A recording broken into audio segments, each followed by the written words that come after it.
basically all that matters about this is if the national champs jersey is going to look good or not. That's how you decide who you Yep. support. So basically, everyone's like, please no UAE.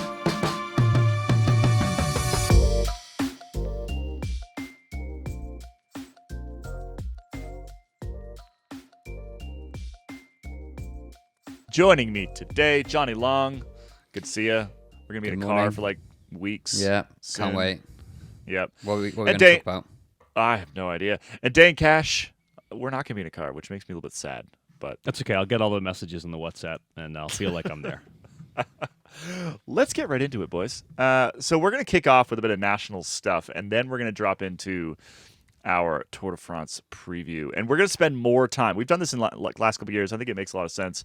We're going to spend more time talking about the first week than anything else in that preview because that's what comes first, and we got plenty of time to talk about the mountains. We got weeks to talk about the mountains, but we're going to stay focused, I think, mostly on this sort of chaotic first week of the Tour de France. But let's do some national championships first. So most countries run their nationals last weekend, particularly European countries. They're all running them last weekend. So you get a brand new national champion, or sometimes the same one, right ahead of the Tour de France. So, Jonny, what are the kind of the highlights? Who are we going to see in a nice national champion kit come Sunday or Saturday? Well, it's easier to say who we're not going to see in a nice national champions kit, and that's probably Tim Wellens, because he's the new Belgian national champion, which is great for him because he doesn't have to look at his own jersey. But for the rest of us, if you don't know UAE, UAE is a country that sponsors a cycling team. They want their flag, which is kind of their kit, to be the main, the main show. Whereas previously we've seen Belgian national champions where you have the black, red, and yellow, and it looks perfect. So that's a shame. Samuel Watson from Ineos Grenadiers is currently the confirmed bravest British boy. Oh, congratulations! Although some may argue that it could also be Roy Townsend, except he's got an Irish dad, so that meant he won the Irish national championships instead. But did celebrate with a Guinness and said that it was his first pint in 6 months and had like 2 or 3. So Love good for that. him. The bravest British boy isn't going to be at the Tour de France, though, which is sad. that is super sad. Well, the lineup hasn't been announced yet, has it? For anyone else, there's still time. Yeah, but he's probably not. 4, 5. I mean, it's pretty much full over there. The We'll see. The bravest French boy is also not going to be there. Dorian Godon for Decathlon Étoile Mondiale. He's not going to be at the Tour, confirmed, which is a shame, especially for the 26 Groupama-FDJ riders that lined up and couldn't do anything to stop him. Neither the 23 Total Energies riders. So one guy beat 49. I mean, okay, Decathlon had like 10 or 11 or so riders. Still had a there, bunch of dudes. but not 26. That's wild. It is the funniest. It's the best great. image. I love it. I love it. Like just you got a peloton. Everyone just picture it with me. Close your eyes. Yeah. A peloton of like 110 or something riders from 3 or 4 teams. Yeah, and that's great. it. And that's it. Because they stick the development teams in there. They stick like everybody. It's great. It's a spectacular. Can you imagine getting in a breakaway, and it's just like 8 of your teammates, and you have to figure out what to do? Yeah, it's like, do we ride? Do we not ride? I can't remember. It's a real mindfuck. Shall I carry on with the other champions? Okay, Ivan Romeo, Movistar Spain, makes sense. There's a good one in Italy where Filippo Concha, I think I'm saying that right, who rode at professional level for 4 years, dropped down to amateur level this year, couldn't find a team, but then won the sprint against a bunch of other World Tour pros.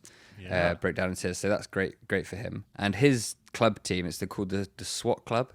They their kits are white, so it's going to be perfect for the Italian flag to just go straight on it.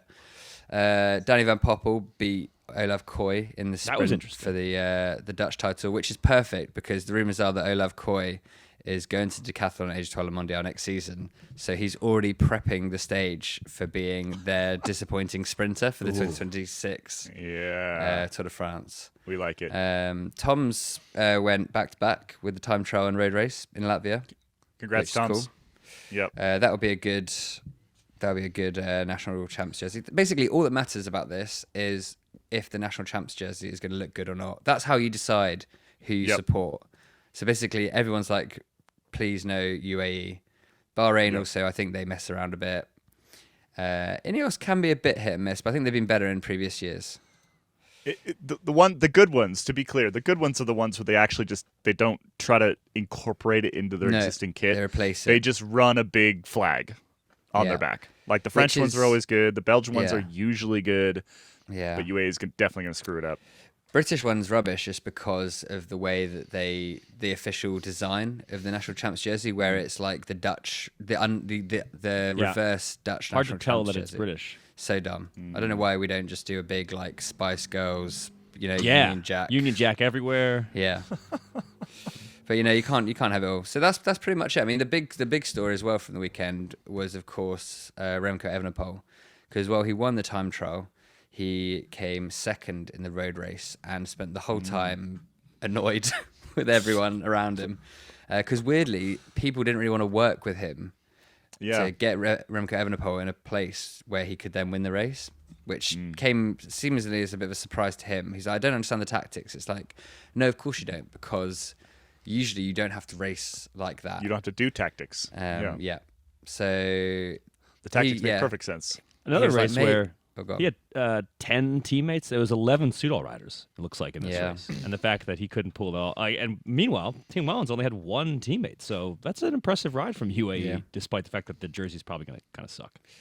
Yeah, he's like, if only Jasper Philipsen had worked with me more as we were chasing down Tim Wellens. It's like, sometimes, I mean, we're all doing this. Sometimes you got to say what you just said back to yourself in your head and just be like, I mean, but yeah, depending on what the finish looked like, you could argue that Philipsen probably should have worked, because he's going to beat Evenepoel in a sprint every single day. But I don't actually know what the Belgian champ. I don't. I think from the working backwards, I'm pretty sure that it was not. Yeah, based on the fact that Tim Wellens won it, it was probably pretty hard. It was in Binch, which I think is a hillier area. There were some climbs every lap. Yeah, sometimes you ride from there to Chimay. But the big news as well with Remco is that he has another new tattoo, which people could see through his time trial skin suit. It's like on his chest, he's got the date written in Roman numerals of when he first started dating his wife. So that's to go with the name in Arabic of his wife on his wrist. So even if Remco doesn't match up GC-wise to Pogacar and Vingo, he's coming for Vingo's crown as biggest wife guy in the peloton. Because I'm keeping count of that, obviously. Well, and because Vingo doesn't have any tattoos about his wife. Well, he had a Paw Patrol temporary tattoo last year. I think Vingo does. That's kid guy, different than wife guy, though. Yeah, Vingo's more family guy, I guess. Yeah. But I thought he did have a tattoo, but was that real or not? We'll have to check this year. You remember he had that like flower thing, kind of. Yeah. It's tough to say because he's done a bunch of these temporary tattoos, Paw Patrol among them. Yeah. We were pretty sure that was temporary. Not a whole lot of people getting. We weren't pretty sure which member of the Propaganda show it was, but we definitely. If you got a permanent Paw Patrol, that's a real family guy. That's your kid's guy. That gets you on the list as well, I think. Anyway. Yeah, I'm pretty sure. Any other interesting? We have Demi Vollering crashed.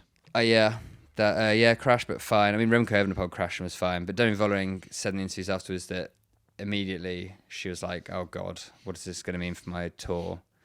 But I think that's often the case when these riders crash before the big events on the calendar. Yep. But then luckily Demi's fine. I mean, Wout van Aert didn't actually show up to the Belgian National Championships because he was ill. He could have been ill. He wasn't at 100%. But basically, the problem is that at the Belgian National Championships, you have to. It's mandatory to ride it or to race it. Wout van Aert probably doesn't want to tempt fate because he's kind of made a habit of maybe crashing before big events. Yep. Probably also could do the extra recovery days or training days after riding the Giro. So I like that. I like that we have to pretend. I mean, maybe he was ill, but also I think there's a high likelihood, because I think he's done it before, that he was maybe just like, not today. Yeah. So good. It's not the best weekend of racing all year, but it's definitely like a standout one in terms of cycling, but slightly different and weird. and just weird. It's one of the weirdest weekends of racing all year. Yeah. Because, again, you get this sort of like 20 riders from one team against 20 riders from another team and see what happens. That doesn't happen anywhere else in the sport. No. I mean, imagine if the Tour de France was just like 5 teams and each one had 18 riders. Just the whole thing. It'd be imbalanced. Quite a you different could use extra riders for one day. The British National Championships was being live streamed on YouTube, so I was like, I'll watch that. That's an easy way to actually watch some bike racing for a change. Mm-hmm. And the one problem was the graphics didn't have kilometers to go. They had time elapsed, which means nothing. Right. And then they had like the gap, but it was like one line of text where it was like leaders, then like a number, and then chase group or peloton. So it was all just a lot of work. I was tired by the end, to be honest. Trying to figure out what on earth was happening. Yeah. Well, I think that was a solid Nationals roundup, Johnny. Great. Well done. Yeah, Thank you. I enjoyed it. It does sound to me like we're actually not going to have a bunch of these national championship jerseys in the tour. Romeo he's so Spanish is supposed to be there. Little Trek will have a few, which will be good. Little Trek will have a few, but the French one won't be there. The Italian one definitely won't be there. Doesn't even have a pro team, and that's always a bit of a shame. We're going to get Quinn Simmons's American jersey though, which will do a lot of the work. He does. He wasn't originally. Jersey. He wasn't supposed to go to the tour, I don't believe, and I think he's been added because of his Tour de Suisse heroics. Great. Congrats to Quinn. That's my understanding. That's like Durango gossip. That's not actually from any sort of actual source. The best thing about Quinn Simmons being at the tour is that the Americans who are spectating instantly identify themselves because they can't help themselves but yell, "Go Quinn!" Which is great. Or Sepp. We say the same thing about Sepp. Yeah, but weirdly, maybe not weirdly, the people who love Quinn Simmons are much louder than the people who love Sepp. Not the least bit weird. Yeah, not the least bit weird. I was saying that maybe slightly. Quinn Simmons himself, I feel like, is a little bit louder than Sepp. So maybe that's his mustache is louder than Sepp. I think his mustache might loud. be. Yeah. Basically, everybody is louder than Sepp. Good point. Yeah, Sepp is the quietest man. Did you see that video that Visma Lisa Bike posted the other day advertising ketones, and they had Sepp fronting it? Oof. But Sepp had had a little crash or something, so his face was all busted up, and it's just like, come on, give the man some respect. Can we pick a different guy? Yeah, just any other guy. Yep. All right. Well, there's your national championships update. We have some other news that we're going to hit, I think, in the end of the show. But I think now, because we have 6 days? 6 days till the Tour de France starts. Whoa. We should talk Tour de France. So we're going to take a quick break. When we come back, it's a big old preview.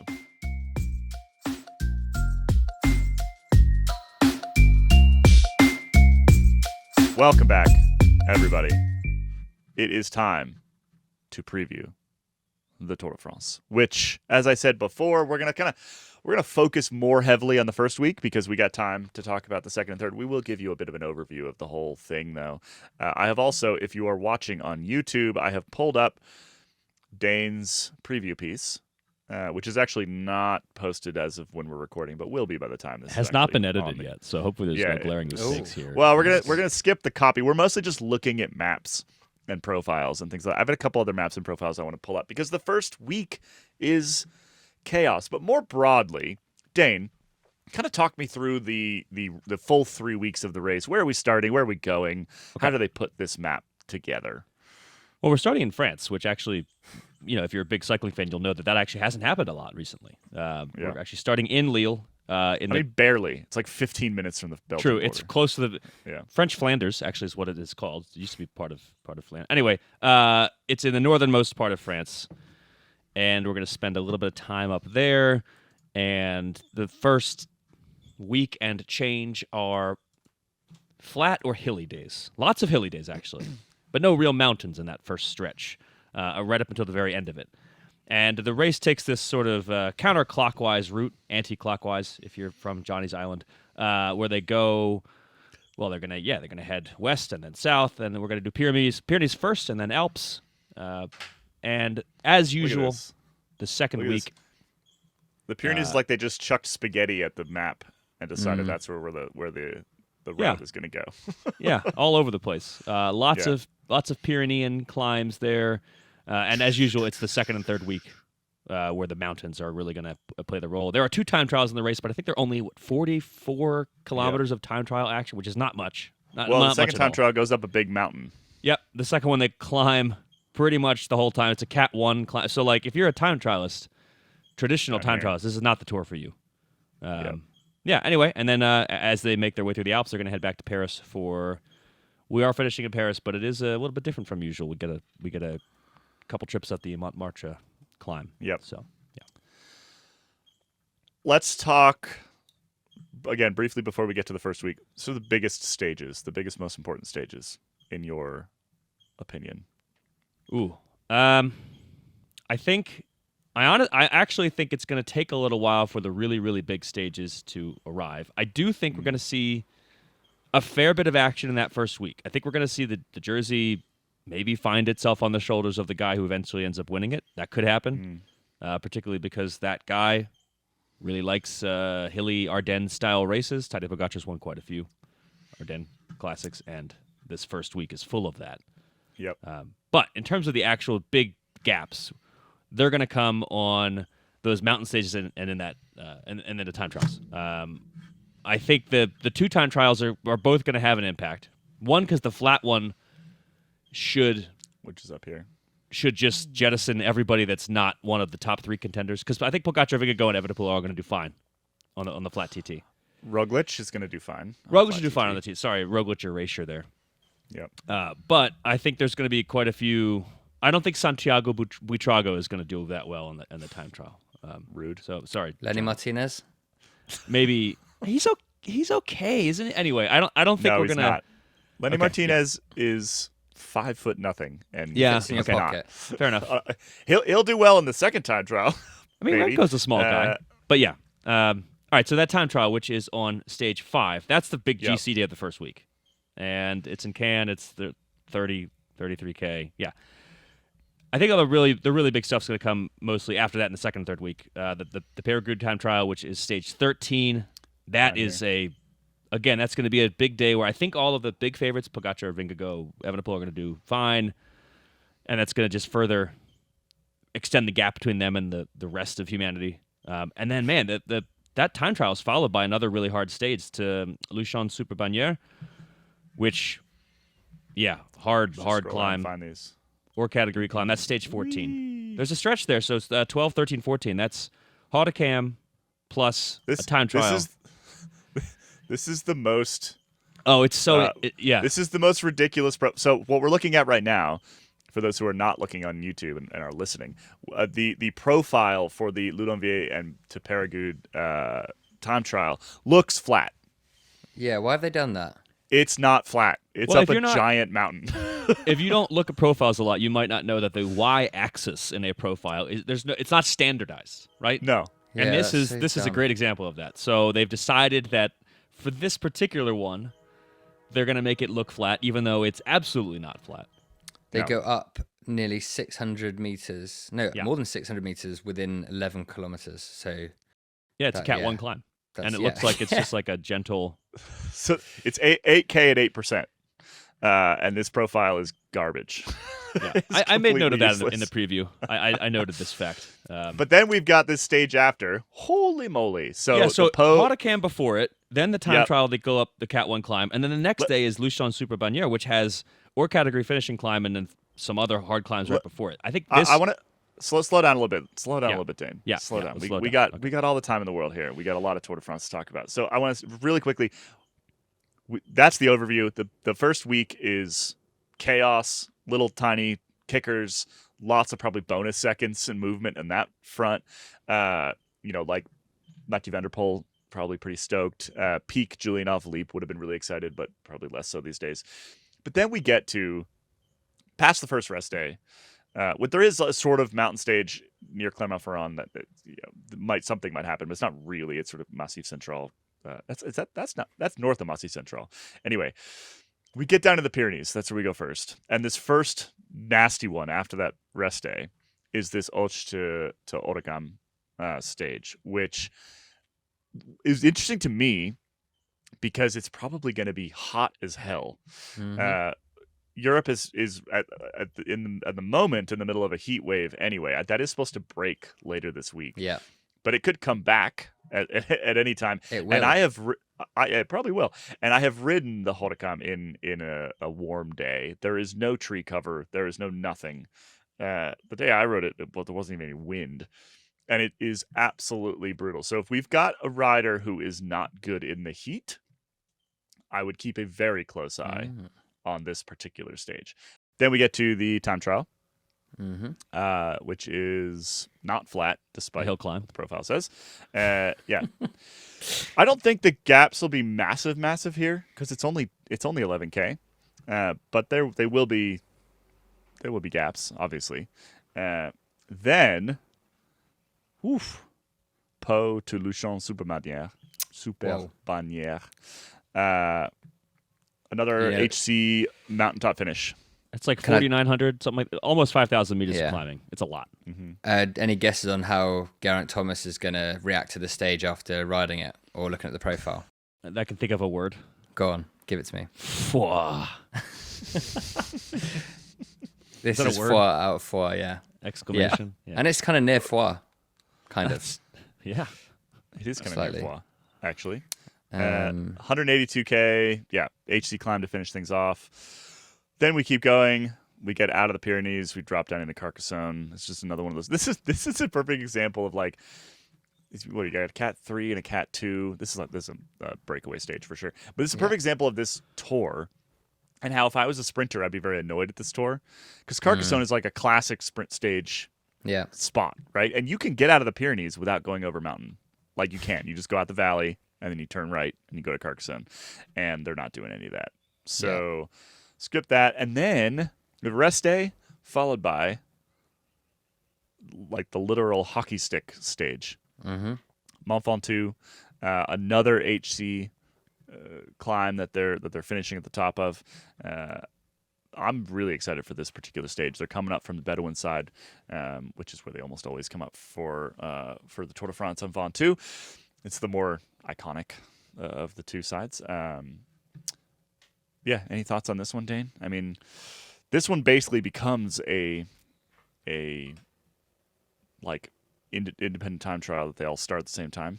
Basically, yeah. It's interesting. I mean, it's sort of a similar approach to like the Froome 2013 year. It's just sort of flat. It's nice they go through Châteauneuf-du-Pape. Get a little wine there. That climb though, I mean, one of the nice things about Ventoux is that it's really steep at the beginning and at the end.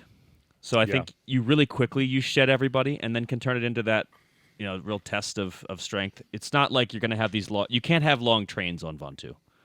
So even with a really flat run in, you're still going to get this explosion at the start of the climb, and that's nice. So I think of any stage, you can kind of have a flat run into Ventoux. If UAE is doing what we think they're going to be doing, I think you could end up with a group of like 10 riders, and 4 of them are UAE. That's the bottom of this thing. Speaking of the problems that we've seen with the roadbook already, with not being describing things as they should be, I heard a rumor that in early versions of this roadbook, where we get the profiles from when they're released, they had Mont Ventoux down as a Category 4 climb. So I'm glad to see that they've corrected that. As funny as that would be. Yes. Again, we're going to kind of rip through these because we got plenty of time to talk about these stages as they get a bit closer. Valence, blip. Then we get into Col de la Loze. And Col de la Loze has been one, it's like, wasn't used pretty much at all until a couple years ago. And now the Tour loves it. And it's the one every year. It's the one where we end up on basically a bike path, like way up above tree line. Another HC finish. Like this is... I can't tell who they built this tour for, because, or maybe they did this on purpose. Maybe this is the genius of it. So Thierry Gouvenou, who is the sort of head route guy, right? My guess here, and usually he'll do an interview with L'Equipe as the race gets closer, and we'll kind of find out in some more detail. He's built the first half of the race for Tadej Pogačar because it's full of these weird lumpy stages. It's full of bonus seconds. It's full of like little kickers at the end of stuff.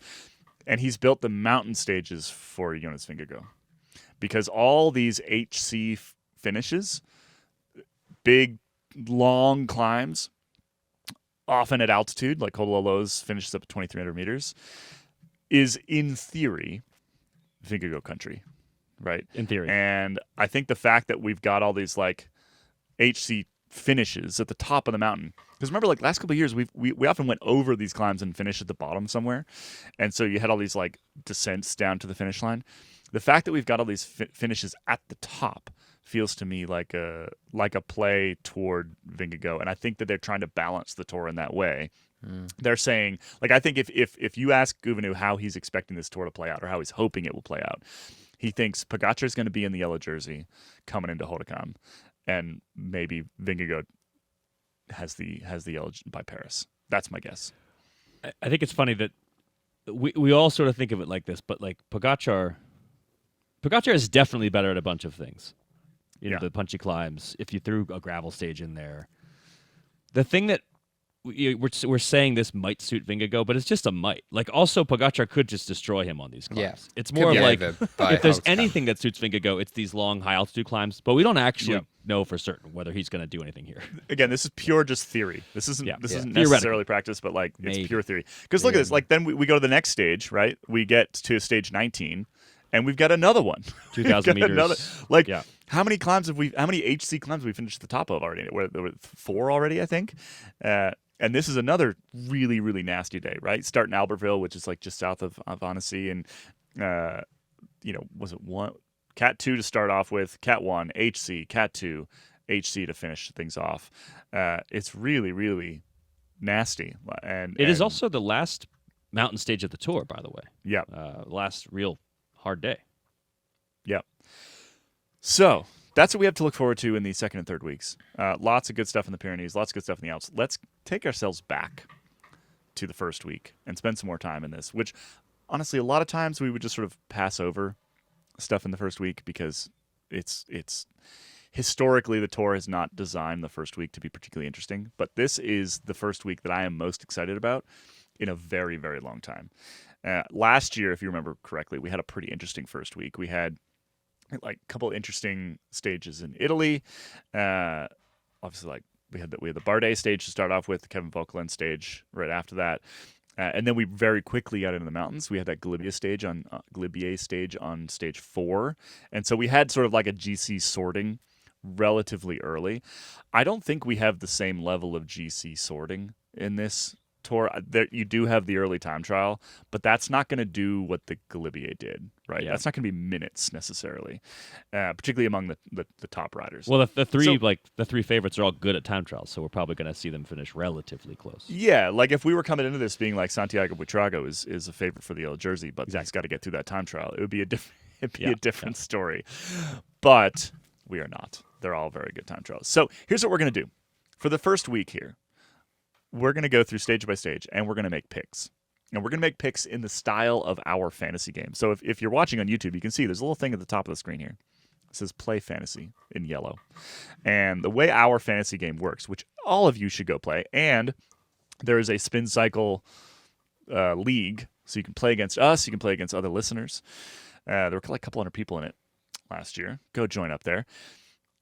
The way that ours works is you pick one rider for each stage, and you cannot use that rider again. And that's kind of the tricky part, right? Because I'm looking at this first week, and I would just like to put Mathieu van der Poel down for like half the stages, but I cannot do that. So we're going to go through, and I think maybe each of us can make a bit of a pick. And I'm marking them down, and these are going to be my actual picks. Yeah, good idea. Because I always forget for the fantasy game. Yeah, for the fantasy game, and we'll do this again for the second week and the third week as we get to those previews, which will be like around probably on the rest days, I would imagine. So, stage 1 of the Tour de France next Saturday. We'll start with an easy one. This is Lille to Lille. Starts in the middle of town, finishes in the middle of town. It does have some lumps in it. It has 4 Cat 4s, but the last Cat 4 it comes a full like 40K from the finish, and so this seems like a pretty clear sprint stage to me, right?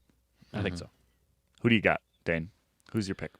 Oh man, because there's three good sprinters right now. I think I'm gonna go. By the way, we can pick the same rider. Yeah.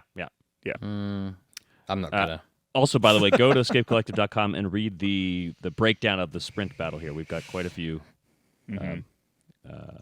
good sprinters in this race, but 3 above the rest. I'm going to go with Merlier for this first one. Whoa. I'm on Jonny Milan, but if I wasn't, I'd be picking Arnaud Demar because that would just be wonderful. I'm not sure if he's going to make the selection. It's not been confirmed at the time of writing. Yeah, we don't have a full start list yet. He DNF'd the road championships, but maybe because he knows he is supposed to go to the Metropole. Tour. He is supposed to go to the Tour. Okay, well let's hope so. But no, Jonathan Milan. I can see Little Trek continuing from where they left off at the Giro with that the strong start there, getting the job done early. Yeah. Dane, who do you got? I had Merlier. Merlier with me. I also have Merlier. I think he's the strongest, fastest sprinter right now, and I think that this is the most sprinter stage that we see the entire 3 weeks. So, got to put him down. Again, part of the tricky bit here is you can only use each of these riders one time. Yeah. And so you have to decide: do I want to use my Merlier card or my Philipsen card or whatever early on? Let's move on to stage 2. This one finishes in Boulogne-sur-Mer. 209 kilometers. This is your classic gnarly early Tour de France stage, and this one is significantly more interesting. Got a Cat 4 about halfway through sprint, and then but the finale is the interesting bit. Cat 3, Cat 4. The last one comes what? Well, let me pull it up for those who are watching on YouTube. Stage 2 finish. 5.5K. There we go. This is the finale of stage 2. We've got Cat 3 with a 15% ramp, followed by Cat 4 with a 12% ramp right near the top. And that is about 5 and a bit kilometers away from the finish. And then the finish itself is uphill. So it's got a bit of a kick, levels out, and then right at the finish line kicks up once again. This is the first of the interesting stages. Stage 2 didn't take us too long to get there. It's a tricky one to pick. I'll go first. Go on.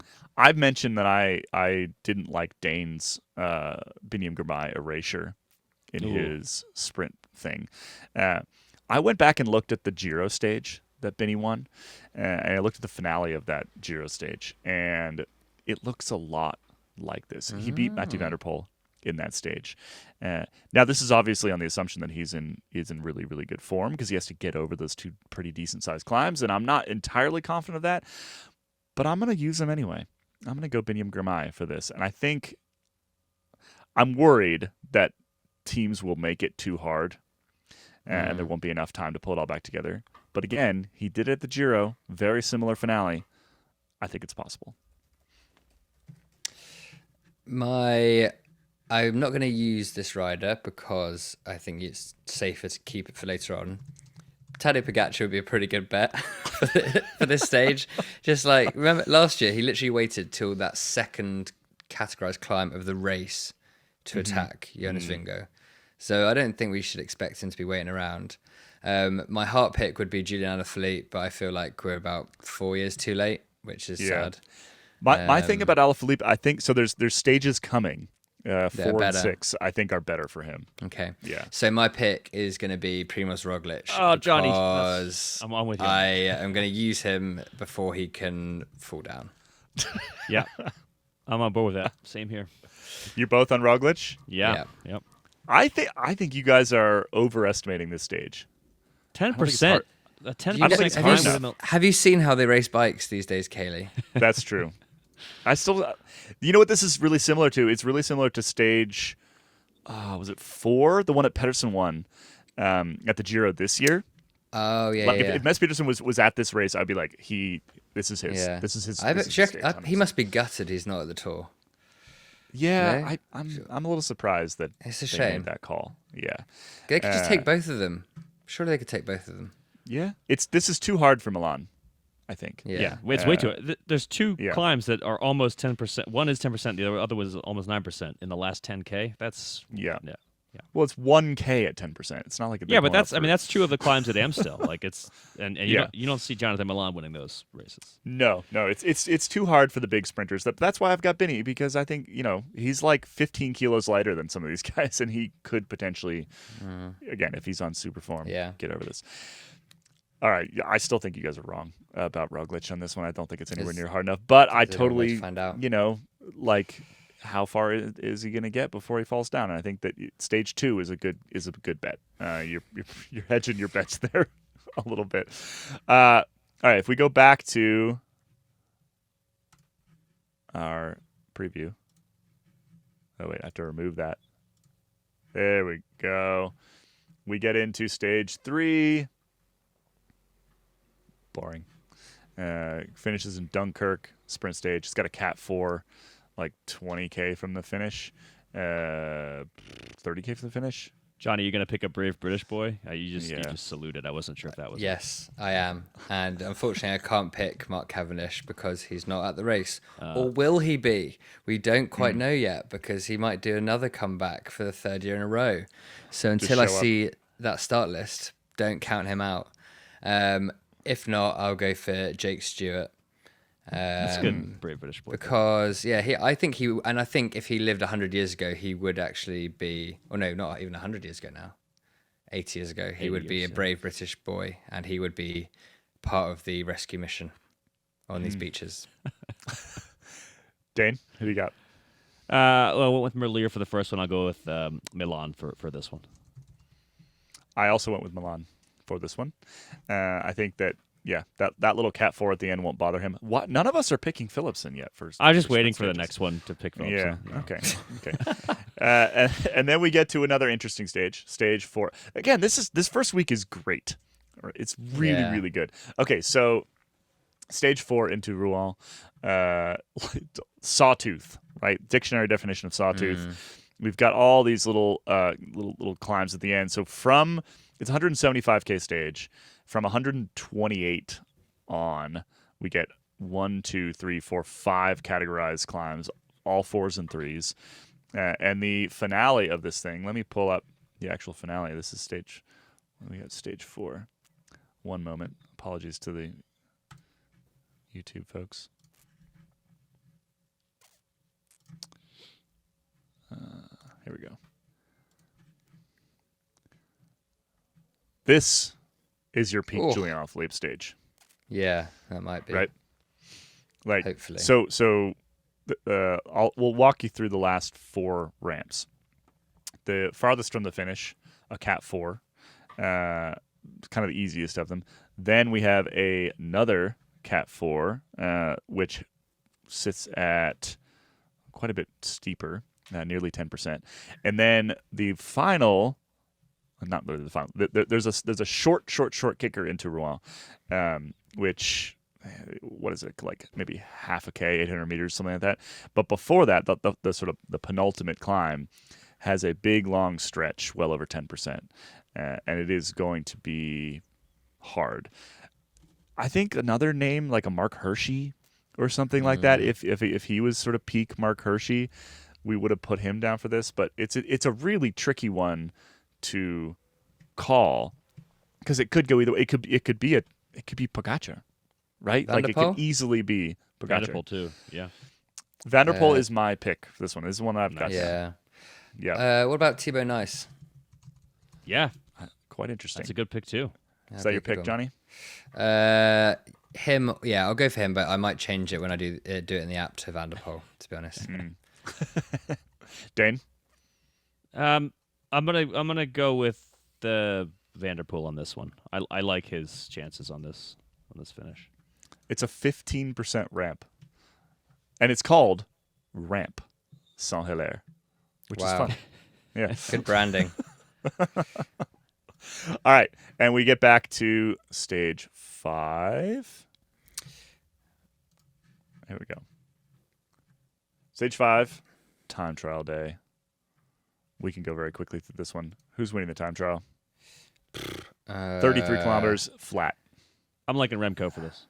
Oh, yeah. I got Remco. Yeah, probably. You might as well use him because he's not going to win another stage, is he? Exactly. Well, he might win a time you might as trial. well use him. Yeah. Or if he ends up going for stages because he's out of GC. Ooh, yeah. He's not going to win. He's not going to win the second time trial though. No. Yeah, True, you that's a gotta go- you gotta Pogacar go good go day. For Not sure. even Yeah. a Stefan Bissiger and Yves Lampard. Is He'll Yves finish Lampard fourth. going? Bissiger will finish fourth. Yves Lampard Yeah. might not be at the tour this year. That'd be a travesty. No Stefan Kung in this year's tour, probably. I don't think. Also unfortunate. So no bets on who's going to finish second through fourth for this stage. Jonny, you got Remco as well. Yeah, I think so. I think it's got to be, doesn't it? You can't look any further than that. All right, stage 6, Via Normandie. Do you want a fun fact about this stage? Yeah. Bayeux, as well as home to the famous, only other tapestry. The only tapestry known in the world is in Bayeux. It's in Bayeux. I've never heard of any other tapestry in my life. It is the hometown of Kevin Vauquelin. Sweet Kevin the second. I didn't realize that. Yeah. I actually Big like time. him for this stage. Well, there you go. He's probably going to be trying, I would imagine. Yeah. If I had to guess. Yeah. So let me pull up the finale here. While you're doing that, I'll point out that the Yeah. fun fact, the Bayeux tapestry, not actually a tapestry according to people who care about these things. Really? I it's went to embroidered. see it though. I've seen it in real life, and it did look quite tapestry. Yeah, I guess there's some kind of specific weaving style that makes it not. I don't know. I'm just throwing this random fact. A out here linen for you while cloth Caley's- embroidered with scenes. There you go. Nah. Isn't that a tapestry? Yeah. I guess a tapestry. Nobody Tapestry cares, so I don't wanna tapestry get into it. heads on r/tapestry. They Exactly. argue about They're gonna this tell every you. single day. It's actually an embroidered cloth. I think this is a breakaway day. Yeah. Look at it. Yeah, it looks breakaway. It's pretty early Like, for a who's- breakaway day. Who's gonna control? Yeah, but who's gonna control that? Who's gonna be confident enough to control that? I mean, Tudor or Alpecin maybe for their various. Yeah, but why don't they just stick a rider in the breakaway? Because at this point, you have to keep in mind we've already done the time trial. Yeah. Like you could have already shipped minutes if you wanted to, and like you know, Dane, you just said you think it's too early for sort of breakaway win, but like given the stages that we've been through already, if you might already purposely see. drop time, you could already be 14 minutes back, Right. right? If you really want to be. So I think I'm calling breakaway, and I am changing my mind on this one. I had like Toms in this one, I had like a Luke Plapp or a Magnus Cort or something like that. Nice. But I am officially going Kevin Vauquelin because I didn't realize this is his hometown. He's going to be very motivated. He's not a tapestry. He's a human being. I'm going He to is. go for Fred Wright, Brave British Boy, numero 2. Good stuff. Caley, you've convinced me on Vauquelin. I already liked him, and I think he's already a good rider for this stage. And now knowing, well, thanks to Jonny about this fact, I'm on board Yeah. with Vauquelin. That's premium fact. That's a That's a good fact. top You're fact. welcome. Should have saved it for after dark. Could be the last win that team gets at the Tour de France ever. Yeah. in its entire existence. Stage 7, Mur de Bretagne. This is another really good one. It's relatively easy, relatively flat, and so I don't think this is a breakaway stage. I think that the key favorite teams will hold this one together pretty well. The last time we went up Mur de Bretagne, Mathieu van der Poel won. But previously, it's also been a bit of a GC day. So Cadel Evans won on Mur de Bretagne in 2011 on his way to winning the Tour de France. And so I think this could easily go either direction. Could be a Van der Poel, could be a GC rider. I put down Narvaez Whoa. because he's Interesting. kind of in the middle there. And I don't want to use this. So like, again, to remind you of the rules, you can only use a rider once. I don't quite want to use a Pogacar yet because I just think like No. he could be like 14th in this, right? If he just sort of realizes it's not going to be beneficial to him. Whereas if you pick him in a real mountain stage, you're basically guaranteed like a top 3, right? So anyway, that's my thought. So I'm gonna go with Narvaez on this one, Jonathan Narvaez. Wout van Aert. Why Ooh. not? Don't know. Yeah. Don't know. Can't call this one, so I'm just going to go Wout van Aert. It's really I hard. I want to pick him in the first week. Mm-hmm. I'm like an Wout van Aert redemption. Alaphilippe. Yeah. I How would be great pleased would that with be? as well. It'd be awesome. How great would that be? That'd All right, be we're good. cruising through this. Stage 8. Is this at the? This is the weekend. This is when we get to the weekend where we have 2 sprint days on the weekend days. Yeah, this is the worst part of the tour. That is a Rob Hatch level farce.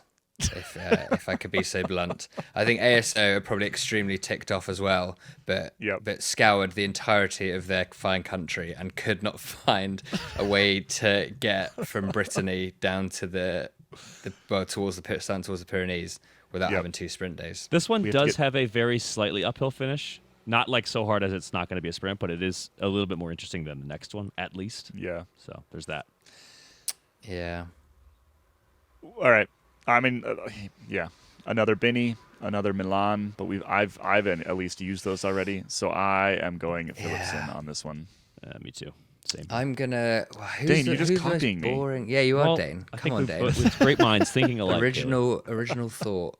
I'm gonna pick Dylan Groenewegen because that will kill my spirit on the Saturday, knowing that I've then got another sprint day on the Sunday, and then end of Sunday, probably another Dylan Groenewegen win, and then there's gonna be no restaurants open in wherever we get to next, Châteauroux.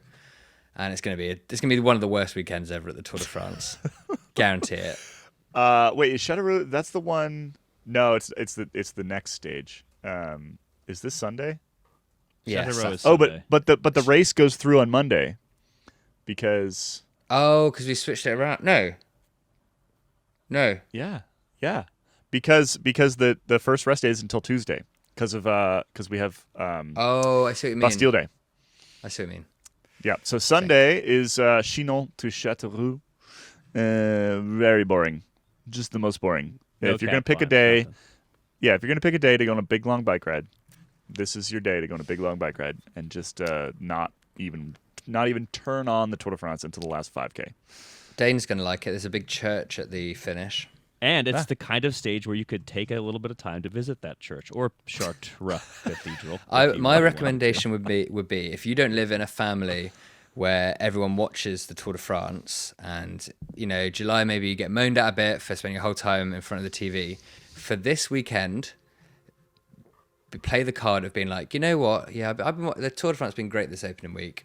But let's spend some time as a family. Let's go and do some stuff. Let's go feed the ducks at the park, and then build up that cachet of goodwill to then use for the back half of the race. And just then on your phone, just go for a long bathroom break for the last 5 to 10K. Yep. And then be like, oh, I'm not feeling so well, and then you can dip out of the family activity early to go home because you got a sicky tummy or something. You know who loves a Châteauroux finish? Mark Cavendish. Brave British boy, Mark Cavendish. Yeah. Mm. So who are our picks? Are there any brave British replacements? Probably not for this stage. Cheese bowl. I'm going cheese bowl. Cheese bowl's third. This deep cut. This is the trick. So what other I'm out of sprinters that I actually think can win anything. I mean, I'm going with Groenewegen because I don't think I haven't used him yet. And I feel like he's the next. Neither have I. He's the next guy on the list. Yeah.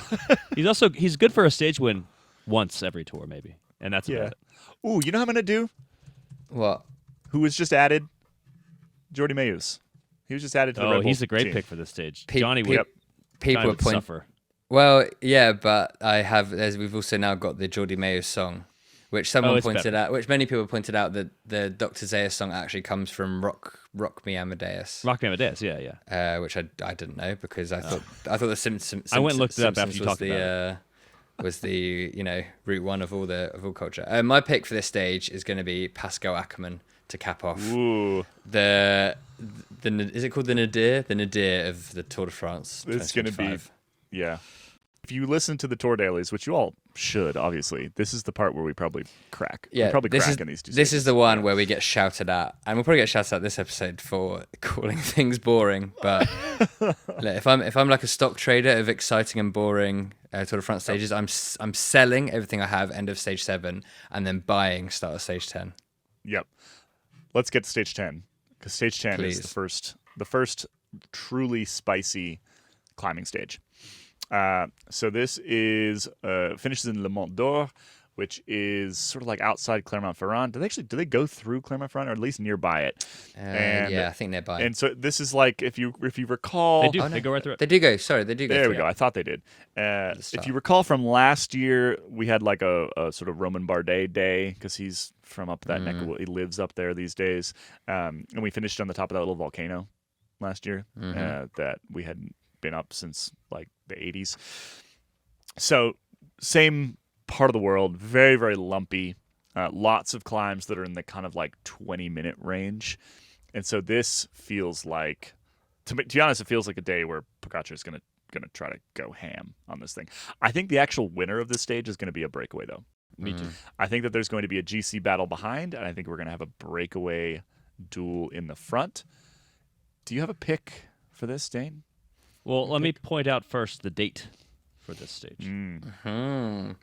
Yeah, because that relevant always date. makes a huge difference determining the winner.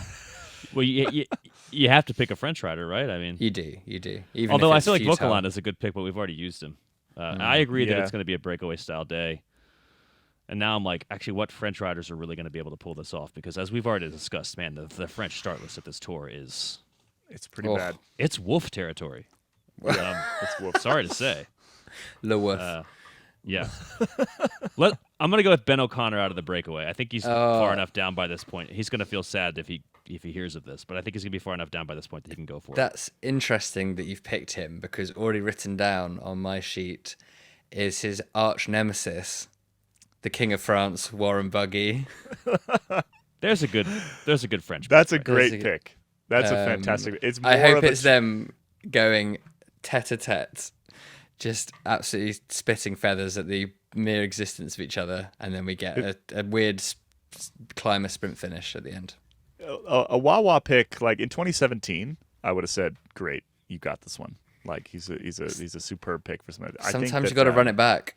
Sometimes you got to run it back, I guess. Yeah. Do we think Lenny Martinez, or is he going to be that's a good GC pick. I like that. looking? He's I think not he'll be gonna close anywhere enough to a top 10 on GC at this point still that he will You he'll just think? be hiding away. Yeah, maybe. I don't know. I don't think he's going to win a stage. Not this stage, But at least. Isn't Buitrago kind of their guy? Supposedly. Who knows? Yeah, he's aiming for whatever the press release said. Really bummed me out because it was like it made a big deal of the fact that he was like aiming for a top 5 or something. And it's like Some that's of it- the Yeah, the press releases this year have been insanely bum out, because basically everyone's just like, while we went for the GC at the Giro, we're just going to be focusing on stage winners now. Like everyone's just had the life beaten out of them, so no one can even pretend to be going for the GC at the Tour de France anymore, which is 'Cause why fairly bother? depressing. Yeah. All right, so yeah. give me your picks again. Give me your picks, Dane. Ben O'Connor. Wawa. Who have you And got? then a Wawa pick. I'm going Clément Champoussin. Ooh. Oh, the what's the Michael Vuelta Jackson stage song winner. that he sounds like? Vuelta stage winner on a similar stage. He's my guy. Nice. Yep. And Astana does win a lot this year, so That's true. Okay, so that takes us to the first rest day, and I think the end of our in-depth and pick-heavy preview of the first week and a bit of this Tour de France. We will obviously be touching on. So that gets us, for those who are watching on the YouTubes, we gets us all the way through Lille, gets all the way over here. We're coming down this way. This is where we crack. Look at this, and these drives that we have to do. cracking in the middle of France. I can already Yeah. taste the petrol station baguette. Look at this. But you And get to it's not like get to go it's not like south. these are highways. There's no highways here. It's just like No. little tiny roads. That's where Ian gets car sick driving between the finish of stage 9 to the start of stage 10. Yep. And then I told you guys I've shown you the hotel that we have on Oh, the Mont Spa Blanc. one. No. that- This is the one that's Oh. like two blocks from the finish line in a town that has like 2 hotels. Oh, That's a well good done. get. I'm like it's such a good hotel pick or hotel booking. I'm a little worried it like doesn't exist or something. Because how did I get it? It I might don't know. not. And then we've got this transfer down to Toulouse for the rest day. So it's going to be a great first 10 days of the Tour de France. Of that, I am very, very sure. I've said this on the pod, I think, a couple times. I'm more excited for this opening to the Tour than I have been in quite some time. It's going to be really, really good. So let's cut it off there. It now. I have promised it. And if it's bad, it's all on me. Let's cut it off there. We're going to take a quick break. When we come back, we got a little bit more, and then we're going to wrap up.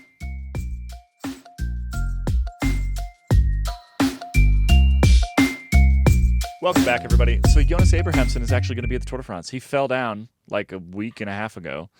Broke a collarbone? Is that right? What did he do?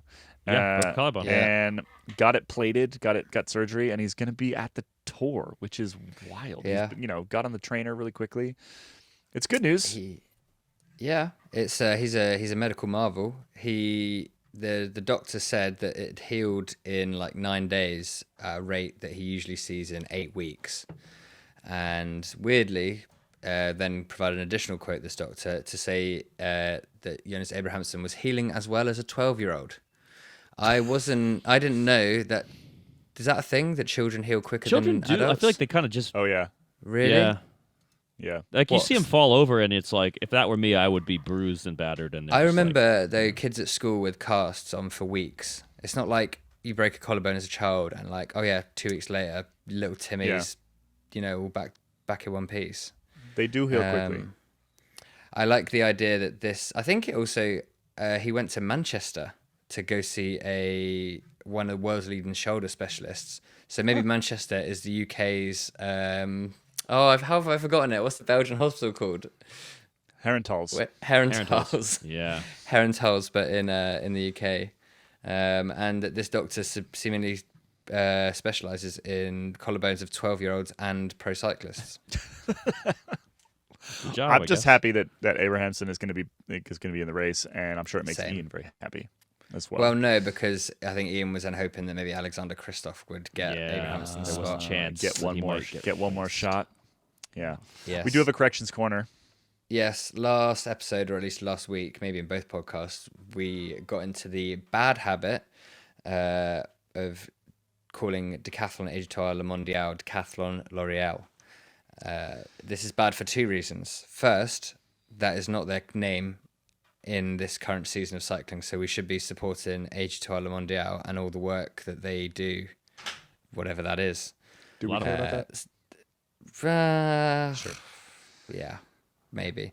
Second point, since we were talking about that story, we've missed the other articles where both Decathlon Étoile and L'Oréal have come out and denied that this is happening. So we might not get Decathlon L'Oréal after all. But maybe we will. Who knows? The future is not happened yet. I think those early reports were from pretty good sources. So they were. I thought so. I think it's on the table, but nothing's signed. Maybe. Yeah, that seems like the most likely scenario. Well, we regret the error, obviously. Yes. Should we head into After Dark, where we've got a couple of we've got 2 things to talk about in After Dark? Although it's just occurred to me, this is free week. It's free week, so everybody gets we don't. Dark. So no after. Wow. Okay, so we got to save some stuff. I hope these people appreciate what they're getting here. Yeah. Oh, okay. Well, we're gonna have to. We have to really turn it up for After Dark. Right. Let's get to it really quick. Let's get to it. Let's head to After Dark. Yeah, that's the bonus owl sounds that you don't get in the free version of the podcast. Figured out the Clement Champasan song. Yeah. It's "Wanna Be Starting Something" by Michael Jackson. Champasan, Champasan. Oh. Yep, you're right. Okay, yeah, I can Yeah. dig That's it. it. Need to Nailed remember it. these. If we could put it in without getting flagged by YouTube, we would do that, but we probably can't. We might get flagged based on that singing of it just there, maybe. Wow, You never know. because we nailed it, right? Yeah, nailed it. Nailed Okay, the Escape Collective Lille meetup. Do you want to reiterate the details of that? So there's a bunch of chat in Discord about this. We also just kicked off the Tour de France Discord channel. So we've got there's one called Press Pass, which is the one where we drop in pretty frequently and like send stuff for members only that we are seeing and hearing and all the rest of it. So There's also a thread that's going just about meeting up in Lille. I will drop full details sort of like as we get them at the end of this week. To be honest, like for us, it's such a chaotic couple days that I don't really want to put down a lot of specifics because we're running around. However, there is a rough plan in place right now, which is Thursday. And this is for anybody who's you don't have to be a member. If you're just a listener to this podcast, let's say you're getting After Dark for the first time right now. Fine. It's all good. In Lille, the team presentation is Thursday evening. I think it starts at like 5 or 5:15 or something. And so that usually takes like an hour and a half. And we are going to podcast from a bar in Lille after that. That'll be right around 7, probably. And the bar that we're shooting for, we have no idea if it's any good. We've never been there. It's called Oz Bar. It looks okay. Because our company is partially Australian, and it seemed right. If it's terrible when we get there, we will go somewhere else, and I will put into Discord where we are. But that is the plan at the moment. Around 7. This is not like we didn't reserve the bar. No, we need a place to go podcast, and this is what we do every night. So if you want to sort of see how the sausage is made, that's what we'll be doing.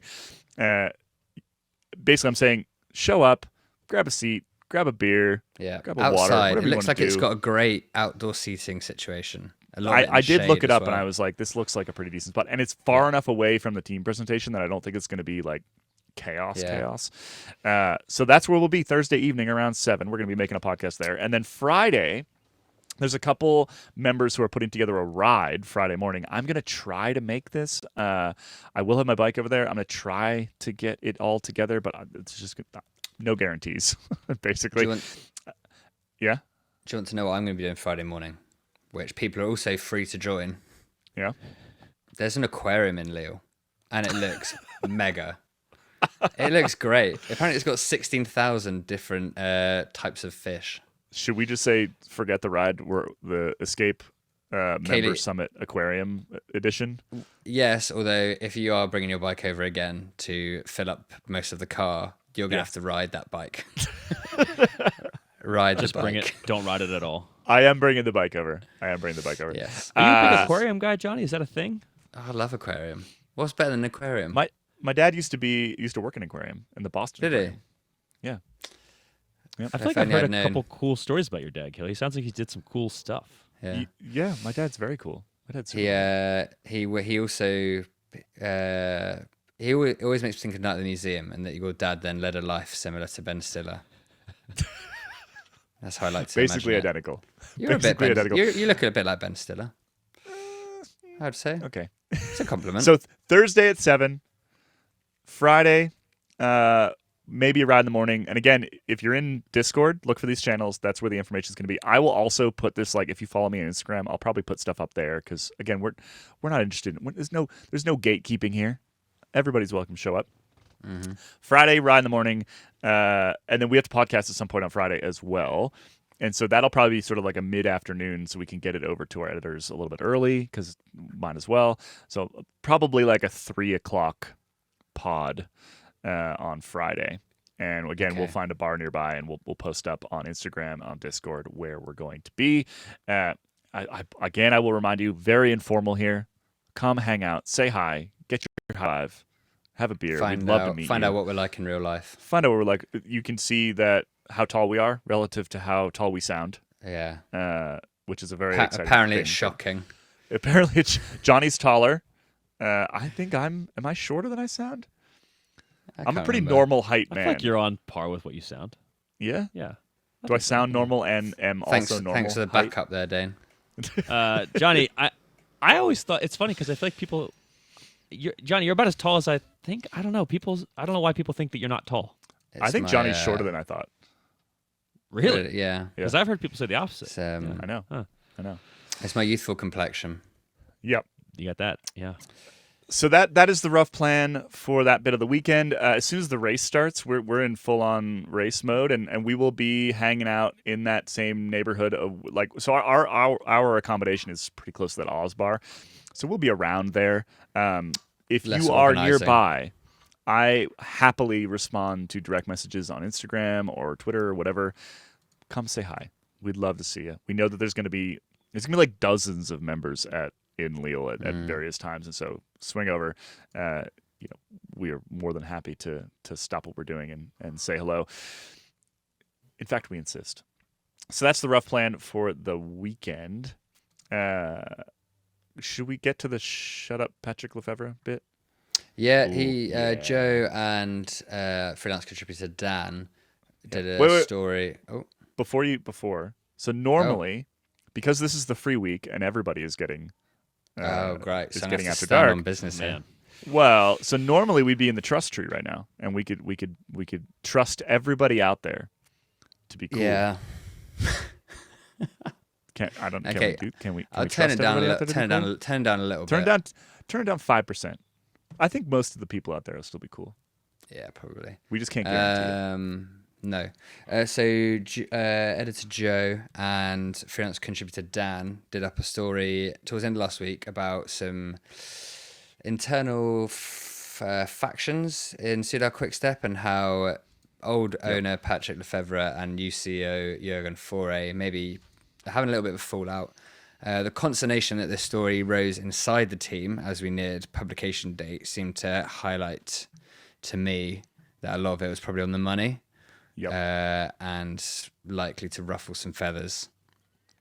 And that didn't stop Patrick Lefevre that evening, presumably relaxing with a glass or two of wine and with his unsocked toes on his little sofa cushion thing. If you go on his Instagram, basically, there's a bunch of photos Patrick Lefevre have taken of him watching telly, and in the bottom of the photo, his trotters are just on full blast. That's right. He's in his own house, Johnny. Come on.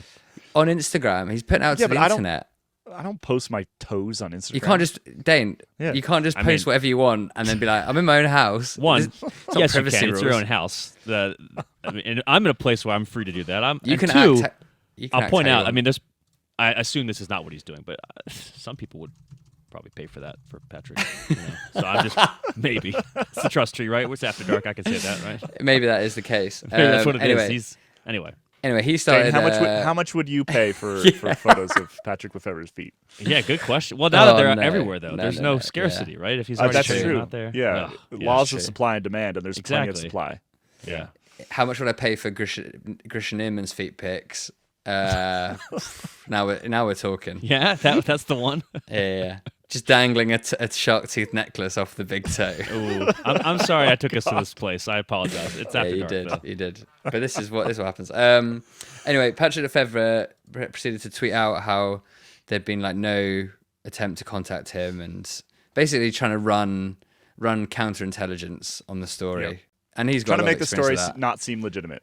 Yeah, which also lets you know that maybe hit some of the nails on the head. Apparently, had been contacted.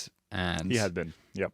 He's just. I mean, yeah. It's Joe Lindsay. Like, you think Joe didn't contact everybody? Like, he's a consummate professional.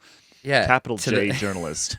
Like, This is a story with multiple inside the team sources. Yeah. They were left anonymous because we do that sometimes. If speaking to us would potentially like put their job in jeopardy, which I think in this case it absolutely would, right? But the way that this works is, we get the information from the sources, and then we take that and we go to the people that are affected by this, which would be like Patrick Lefevre and Faure and the team itself, and we say, hey, we have these things from good sources. Would you like to comment on them? And the answer to that was no.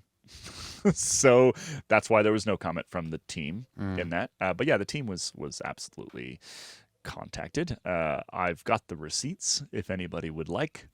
In fact, I considered just screenshotting the conversation I had with the press officer and sending it back to Patrick Lefevre on Twitter. But I decided that you should have printed it out and held it in your feet. In between my toes. Yeah. You don't want that. My toes, I have skier toes. No one's paying for my feet. Yeah, pics. they are pretty. Yeah, not gnarled, but on the way to being gnarled. Just because they've had use. I am bringing a pair of sandals over there for this year, Johnny. So you're gonna get a little bit of dogs are gonna be woofing. Last thing. You have more on this. I might have another. No, I might have another last thing as well. I was Okay. just going to tease. You go Speaking of anonymous sources, can we announce what is returning to the big website? That's exactly what I was going to do. Oh, That's exactly what I Caley. was going to do. We're ready Yeah. to spend 3 weeks in a car together. The Secret Pro is coming back. And I have read the bullet pointed list of what's in the first one. This is how on we're mind melded right now, Johnny, because I literally just pulled this up and Secret should we Pro, Secret Rider? No, Secret Pro. We're okay. Yeah. No. Can I? Okay. Should we share one? We're done tiptoeing around that one. Okay. Yeah. Great. Yeah. Should we share one? Johnny, why bullet don't you point? read one of the? So this is we have this conversation with Secret Pro, and it gets turned into this story, right? And this is an actual professional bicycle rider. I am not going to tell you who it is. I look forward to Reddit. I don't know who it is. Again. I don't know who it is. Johnny doesn't know who it is. Dane doesn't know who it is. Yeah, we don't get told this, by the way. No. I know who it is, but I think I'm one of two people, three people. There's three of us that know. I'm not telling you who it is, but it's juicy good stuff. I think I'm going to go for bullet point number 9, Caley. So second from the bottom of that list. Second from the bottom.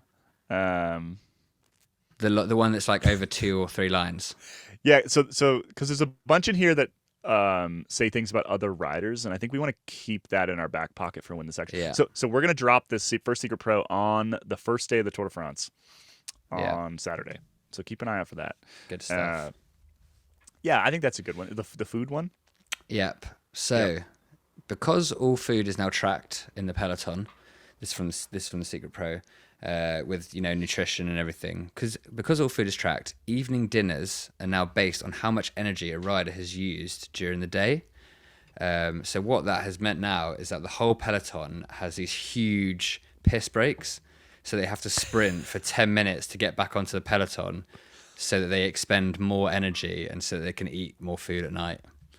And if you've ever wondered whether it's fun to be a professional cyclist, that lets you know exactly how fun it is. Yep. Oh man, which is very funny. Just imagine this. So they're standing on the side of the road for extra time. Yeah. So that they can go hard for a bit to catch back onto the peloton, so they can produce more kilojoules and therefore get a bigger dinner. Yeah. Which just seems a bit backwards to me. Yeah. I'm gonna guess this is this is flat stages. Must they're be, yeah. doing this. So that is one of 10 plus bullet points here. Yeah. All juicy stuff, all real insider stuff. Really Make sure you good. don't miss the Secret Pro when it comes back on Saturday. We've got some other really cool stuff coming for the Tour de France this year.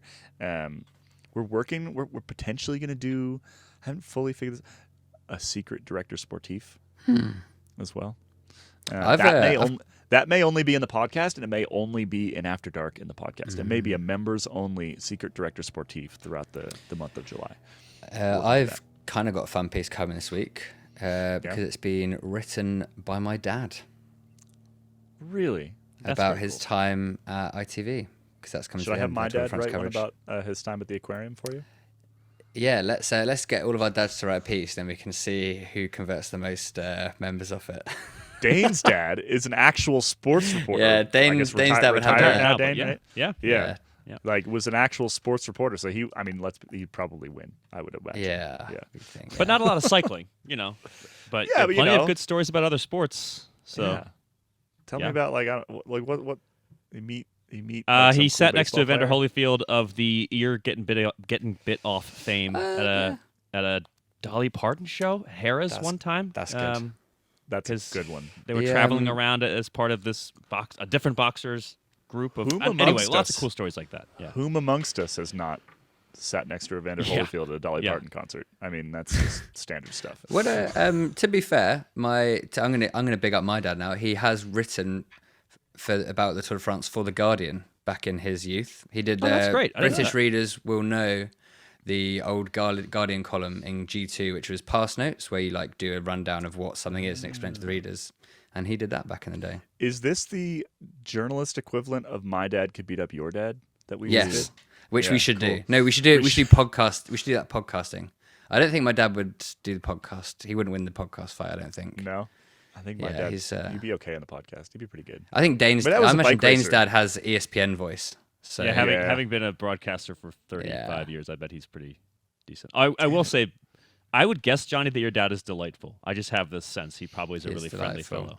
I would like to know what Frank Rome is like, because I've had him, which is Dave Rome's dad, because I've had him comment on my stories before, and I imagine he's a no-nonsense individual, but slightly cheeky as well, with a cheeky side.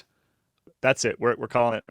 That is enough After Dark. I hope if this is your first experience with After Dark, if you're listening on the free feed, I hope you enjoyed it. I hope you now know what you're missing, and you go sign up and make sure that you get all the After Darks through the entire Tour de France, because the Tour dailies start on Thursday. And I'm not going to promise every episode has an After Dark, because sometimes we don't want to force it, but most of them will. And it'll be for members only, and it'll be good stuff. Like I said, like maybe a secret director sportif and things like that. I think we're going to call it there. We will be back on Thursday from Lille, hopefully with some members around us at the Oz Bar. Hope to see you all there. And between now and then, I have to fly across the earth with 2 small children. So pray for me. All right. See you all Thursday. Bye-bye.